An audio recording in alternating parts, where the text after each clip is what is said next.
എല്ലാവർക്കും സ്വാഗതം, നമസ്കാരം.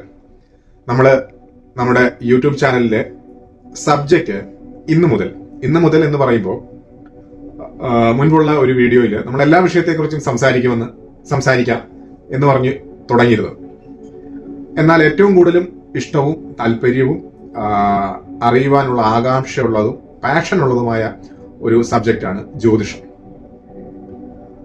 അതിലുപരി നമ്മൾ എത്രത്തോളം അതിനെ ആത്മാർത്ഥമായി ഞാൻ ആ സബ്ജക്റ്റിനെ അറിയാനും സ്നേഹിക്കുകയും ചെയ്യുമ്പോഴും ഇന്ന് ആ സബ്ജക്റ്റ് അത്രത്തോളം മിസ്യൂസ് ചെയ്യപ്പെടുന്ന ഒരു വിഷയം കൂടിയാണ്. അതായത് ഈ അന്ധവിശ്വാസം ഫോഴ്സ്ഫുള്ളി ആൾക്കാരിലേക്ക് പുഷ് ചെയ്ത് കൊടുത്തിട്ട് അവരിൽ നിന്ന് പണം വാങ്ങുക, ഭയപ്പെടുത്തുക, അങ്ങനെയുള്ള ഒരു പ്രവണതയിലൂടെ ഈ ഒരു ജ്യോതിഷം ഇന്ന് കടന്നു പോകുന്നുണ്ട്.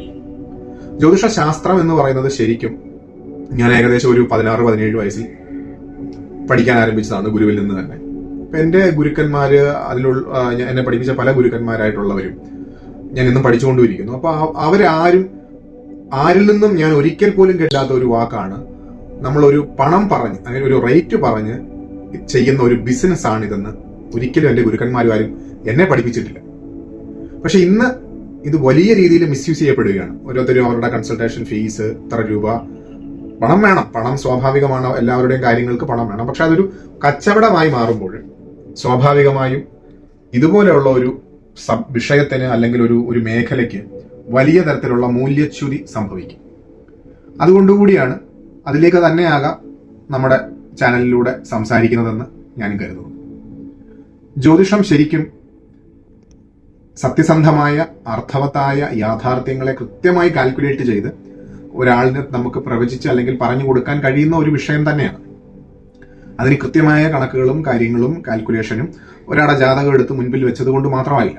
അതിന് ആ വ്യക്തിയുടെ ജീവിതത്തിലൂടെ കടന്നു പോകുന്ന ദശ, അന്തർദശ, അദ്ദേഹത്തിന്റെ പ്ലാനറ്ററി പൊസിഷൻസ്, ആ നിൽക്കുന്ന ഗ്രഹങ്ങളുടെ ഡിഗ്രികളുടെ ബലം, ഇങ്ങനെ ഒരുപാട് ഘടകങ്ങളെ കാൽക്കുലേറ്റ് ചെയ്തതിനു ശേഷം മാത്രമേ, അതിലുപരി അങ്ങനെ ഒരുപാട് കാര്യങ്ങളിലൂടെ കാൽക്കുലേറ്റ് ചെയ്തെങ്കിൽ മാത്രമേ ഒരു കൃത്യമായ പ്രവചനം എന്ന് പറയുന്ന ഒരു കാര്യത്തിലേക്ക് ഏറെക്കുറെയെങ്കിലും മനുഷ്യന് എത്തിപ്പെടാൻ കഴിയും. അത് ആ ശാസ്ത്രത്തിന്റെ പരിമിതി കൊണ്ടല്ല, മനുഷ്യന്റെ ബുദ്ധിയുടെ പരിമിതി കൊണ്ടാണ്. കാരണം ഇത് അത്ര വിപുലമായ ഒരു സബ്ജക്റ്റാണ്. പ്രപഞ്ചത്തോളം അല്ലെങ്കിൽ നമ്മുടെ യൂണിവേഴ്സ് എന്നൊക്കെ പറയുന്ന അതിന്റെ ഒരു അസാധ്യമായ ഒരു അതിനെക്കുറിച്ചുള്ള ഒരു സബ്ജക്റ്റാണ്. നമുക്ക് ഇന്നു മുതൽ ഞാൻ ആഗ്രഹിക്കുന്നത് ആ വിഷയത്തിലൂടെ നമ്മുടെ ചാനൽ കടന്നു പോട്ടെ. ജ്യോതിഷം, അതുമായി ബന്ധപ്പെട്ട മോട്ടിവേഷൻ, അങ്ങനെയൊക്കെയുള്ള ഒരു സബ്ജക്റ്റിലൂടെ നമുക്ക് ഇന്നോട്ട് സഞ്ചരിക്കും. എൻ്റെ എളിയ അറിവും എൻ്റെ അറിവിലുള്ള പരിമിതിയും, കാരണം ഇതൊരു അനന്തമായ ശാസ്ത്രമാണ്. എല്ലാത്തിനും ഞാൻ പറയുന്നത് മാത്രമാണ് ജ്യോതിഷത്തിലെ അവസാന വാക്ക് എന്ന് പറയാനുള്ള വിഡ്ഢിത്തം എനിക്കില്ല. അപ്പൊ അതുകൊണ്ട് എൻ്റെ അറിവിലൂടെ കടന്നു പോയിട്ടുള്ളതും ഞാൻ പഠിച്ചുകൊണ്ടിരിക്കുന്നതും മനസ്സിലാക്കുന്നതുമായ കാര്യങ്ങൾ നമുക്ക് നമ്മുടെ ചാനലിലൂടെ സംസാരിച്ചു പോകാം. ഏറ്റവും പ്രധാനമായും ആദ്യം ഈ വിഷയത്തിൽ വിശ്വസിക്കുന്ന ആളുകൾ മനസ്സിലാക്കേണ്ട 1-2 കാര്യങ്ങൾ പറയും. ഒന്നാമത്തെ കാര്യം, ജ്യോതിഷം എന്ന ശാസ്ത്രത്തിനോ ജ്യോതിഷത്തിനോ മതം എന്നൊന്നില്ല. കാരണം സൂര്യനോ ചന്ദ്രനോ വ്യാഴത്തിനോ ഗുരുവിനോ മതം എന്ന കൺസെപ്റ്റ് ഇല്ല. ആ ഒരു വ്യക്തിയുടെ ജാതകം എന്തോ, അതിൽ ഏത് മതക്കാരനാണെങ്കിലും ഏത് സമുദായക്കാരനാണെങ്കിലും ജാതിക്കാരനാണെങ്കിലും അവിടെ ഇതൊരു സമയമാണ്. സമയത്തിന് അവിടെ യാതൊരു തരത്തിലുള്ള പാർഷ്യാലിറ്റിയും ഇല്ല. ഒന്നാമത്തെ കാര്യം. 2, നമ്മുടെ ജീവിതത്തിൽ ഇല്ലാത്ത യോഗങ്ങൾ നമുക്ക് ഒരിക്കലും ഒരു പൂജയിലൂടെയും കൊണ്ടുവരിക എന്ന് പറയുന്നത് സാധ്യമാണെന്ന് ഞാൻ വിശ്വസിക്കുന്നില്ല. അടുത്ത കാര്യം, നമ്മുടെ യോഗങ്ങൾ എന്ന് പറയുന്നത് ജ്യോതിഷത്തിനൊരു പോസിബിലിറ്റി, പ്രോബബിലിറ്റി ചാൻസുകളാണ് കൂടുതലായും ചില ഏരിയകളിൽ. അപ്പോൾ നിങ്ങൾക്കിപ്പോൾ ഒരു മേഖലയിലുള്ളത് നിങ്ങളുടെ 12 ഭാവങ്ങൾ നിങ്ങളുടെ ഓരോ പൊസിഷനുകളാണ്. അതിൽ നിങ്ങൾക്ക് ഒരു ഭാവത്തിൽ 10 മാർക്കേ ഉള്ളൂ, 10% ആ ചാർജ് ഉള്ളൂ. ഈ 10% ചാർജിനെ നമുക്ക് നിങ്ങളുടെ ഒരുപാട് വർഷത്തെ പ്രാർത്ഥനയും പ്രയത്നവും ഒക്കെ കൊണ്ട് 20, 25, 30% നമുക്ക് ഉയർത്താൻ കഴിയും. അതിന് പല പ്രാർത്ഥന, പൂജ, വഴിപാടുകൾ, പല കാര്യങ്ങളും ഉണ്ടാകാം. പക്ഷെ അതും ഇന്ന് മിസ്യൂസ് ചെയ്യപ്പെടുകയാണ്. അതായത് വലിയ വലിയ പൂജകൾ ചെയ്ത് ആളുകളിൽ നിന്ന് പണം വാങ്ങുക. ചിലപ്പോൾ അവർക്ക് എത്ര വലിയ പൂജ ചെയ്തത് കൊണ്ടും പ്രയോജനം ഉണ്ടാവണമെന്നില്ല. അവർ വർഷങ്ങളോളം അമ്പലത്തിൽ പോയി പ്രാർത്ഥിച്ചാൽ മതിയാവും, അല്ലെങ്കിൽ ഏതാണോ ആരാധനാലയം അവിടെ പോയി പ്രാർത്ഥിച്ചാൽ മതിയാവും. വർഷങ്ങൾ കൊണ്ട് ആ മാറ്റങ്ങൾ അവിടെ സംഭവിക്കും. കാരണം ഇതിനൊന്നും ഒരു സയന്റിഫിക്കലി പ്രൂവ് ചെയ്യാൻ എന്ന് പറയുമ്പോൾ, ഞാൻ മോഡേൺ സയൻസ് ആണ്, ജ്യോതിഷവും മറ്റൊരു തരത്തിലുള്ള ഒരു ശാസ്ത്രം തന്നെയാണ്. ഇന്ന് ഈ ശാസ്ത്രങ്ങളെല്ലാം ഉരുത്തിരിയുന്ന ആയിരക്കണക്കിന് വർഷങ്ങൾക്ക് മുൻപ് സൂര്യനും ഇത്രയും ഗ്രഹങ്ങളും അടങ്ങുന്നതാണ് നമ്മുടെ സോളാർ സിസ്റ്റം എന്നുള്ളതും ഓരോ ഗ്രഹങ്ങളുടെയും റൊട്ടേഷൻ ടൈം അല്ലെങ്കിൽ ഇപ്പൊ സൂര്യനിൽ നിന്നും ശനിയിലേക്ക് ലൈറ്റ് കടന്ന് ചെല്ലുന്നില്ല. അതിനും ഓരോ സ്റ്റോറി ആയിരിക്കും. ജ്യോതിഷത്തിലെ ഓരോന്നും ഓരോ കഥ, ജ്യോതിഷപരമായ ഓരോ സ്റ്റോറികളുണ്ടാവും. അതൊരു പുരാണ കഥകളാണ്, നമുക്ക് മനസ്സിലാകാനായിട്ട് ഈസി ആയിട്ട് പറയുന്നത്. അത് സയന്റിഫിക്കൽ റിയാലിറ്റി സയൻസ് വെച്ച്, നമ്മുടെ മോഡേൺ സയൻസ് വെച്ച് നമ്മൾ ഇന്ന് ഈ ഓരോ കാര്യങ്ങളെയും ലിങ്ക് ചെയ്യിച്ച് അതും ശരിയാണ്. മോഡേൺ സയൻസിന്റെ സാക്ഷ്യപത്രം ഉണ്ടെങ്കിലേ ജ്യോതിഷം സത്യമാകൂ എന്ന് വിശ്വസിപ്പിക്കേണ്ട ബാധ്യത ഒരു ജ്യോത്സ്യൻ ഇന്ന് ചിലരൊക്കെ നേരിടുന്നുണ്ടാകാം. ഞാൻ അങ്ങനെ വിശ്വസിക്കുന്നില്ല. അങ്ങനെ ഒരു ബാധ്യതയില്ല. ഇതിനെ വിശ്വസിക്കുന്നവർക്ക് വിശ്വസിക്കാം. ഒരു മോഡേൺ സയൻസ് വന്ന് സാക്ഷ്യം പറഞ്ഞ് അതിന്റെ പ്രൂവൺ ടെക്നോളജിയിലൂടെ മാത്രമേ ഇതിനെ കാണിച്ചു തന്നാൽ മാത്രമേ എന്ന് പറയുന്ന റിയാലിറ്റി ഇവിടെ ഇല്ല. അതൊരു വശം. അടുത്തൊരു കാര്യം കൂടി, അതായത് അതിപ്പോ ഞാൻ 2-3 പോയിന്റ്സ് പറഞ്ഞത്. എത്രത്തോളം നമ്മൾ പൂജയും വഴിപാടിച്ചാലും എനിക്കൊരിക്കലും യേശുദാസിനെ പോലെ പാടാനോ മോഹൻലാലിനെ പോലെ ഡാൻസ് കളിക്കാനോ അഭിനയിക്കാനോ ഒന്നും കഴിയില്ല.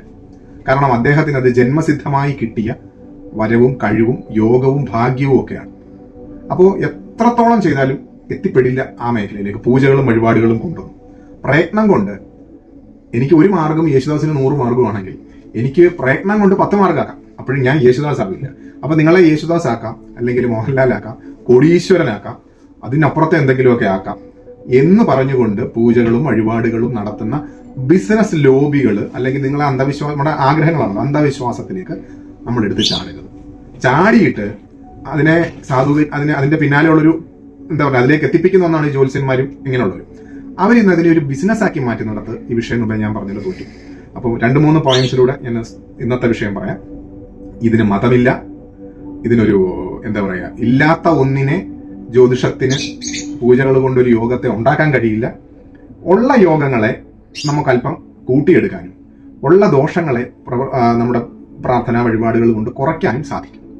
പക്ഷെ അതിനും നമുക്ക് ശരിയായ ഒരു ഗൈഡൻസ് വേണം. കാരണം ഒരു ലെവലിനപ്പുറത്തേക്ക് ആൾക്കാർ എന്താ പറയാ മിസ്യൂസ് ചെയ്യപ്പെടുന്നുണ്ട്. മുമ്പേ പറഞ്ഞതുപോലെ, അതായത് 5 രൂപയുടെ മരുന്നിന് 5000 രൂപയുടെ മരുന്ന് എഴുതി തരുന്ന പോലെ, 5 രൂപയുടെ അർച്ചനയ്ക്കോ 10 രൂപയുടെ അർച്ചനയ്ക്കോ 50,000 രൂപയുടെ പൂജ പറയുന്ന പോലെ 50,000 രൂപയുടെ ട്രീറ്റ്മെന്റും ഉണ്ട്, 5 രൂപയുടെ ട്രീറ്റ്മെന്റും ഉണ്ട്.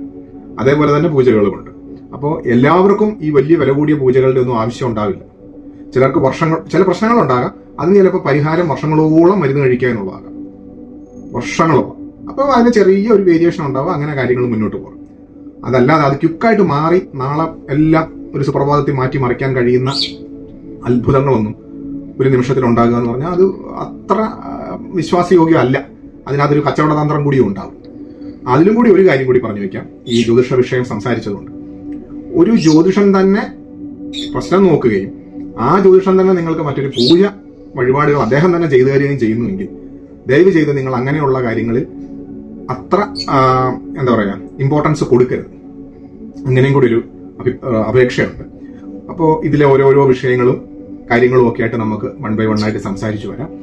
അതിലുപരി ഈ വിഷയം വർഷങ്ങളോളമായിട്ട് പഠിക്കുന്നു, മനസ്സിലാക്കുന്നു ഒക്കെ ഉണ്ടെങ്കിലും എന്നെ അറിയുന്നവർക്കെല്ലാം അറിയാം. ഒന്നുകൂടി പറയാണ്, ഞാനൊരു എന്താ പറയാ ജ്യോതിഷാലയം നടത്തുന്ന ജ്യോതിഷനോ അങ്ങനെയുള്ള ഒരു വ്യക്തി, ഇതെന്റെ പ്രൊഫഷൻ അതല്ല. ഈ വിഷയത്തോടുള്ള അമിതമായ താല്പര്യവും ഇഷ്ടം. അപ്പോ അതുകൊണ്ട് ഈ വിഷയം മിസ്യൂസ് ചെയ്യപ്പെടുന്നതിൽ ഈ വിഷയം പഠിച്ചുകൊണ്ടേയിരിക്കുന്ന ഒരു വ്യക്തി എന്നുള്ള നിലയിൽ എന്റെ അറിവുകളും എന്റെ അഭിപ്രായങ്ങളും കാഴ്ചപ്പാടുകളും നിങ്ങളോടൊപ്പം ഷെയർ ചെയ്യുന്നു. അപ്പൊ നമ്മുടെ വരും വീഡിയോകളിൽ നമുക്ക് ഓരോന്നായി നമുക്ക് ചർച്ച ചെയ്ത് സംസാരിച്ച് പോകാം. ഓക്കെ, അപ്പോൾ എല്ലാവർക്കും നന്ദി, നമസ്കാരം, താങ്ക് യു.